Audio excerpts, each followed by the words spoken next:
పిచ్చోళ్ళు అదేందో కానీ దేవుడి గుళ్ళే కూలగొడతారు, దేవుడి విగ్రహాలే కూలగొడతారు, దేవుడి విగ్రహాల మీదనే మలమూత్రాలు పోస్తారు. అది హిందువుల ఆలయాలు, హిందువులకు సంబంధించినటువంటిది. అన్య మతాల జోలికి పోరు. ఇది ఎక్కడ విచిత్రం? రెండు తెలుగు రాష్ట్రాలు కూడా మనం ఇంతకుముందు కూడా మాట్లాడుకుంది. విశ్వ హిందూ పరిషత్ హిందూ శంకరావ వేదిక మీద నుండి అదే ప్రశ్న వేసింది. ఈ కుట్రకి రివర్స్ సమాధానం చెప్పని పిలిపించారు విశ్వ హిందూ పరిషత్కి సంబంధించినటువంటి నాయకుడు కోటేశ్వరరావు. ఏంటది?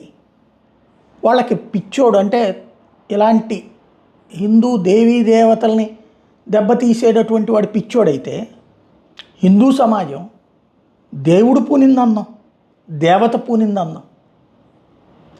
రేపు పొద్దున వాళ్ళకి బుద్ధి చెప్పి దేవుడు శిక్షించాడన్నాం, దేవత శిక్షించిందన్నాం. మన ఒంటి మీదన పూనరా దేవుళ్ళు, మన ఒంటి మీద పూనరా దేవుడు దేవత. అదే జరిగితే అప్పుడు బుద్ధి వస్తుంది.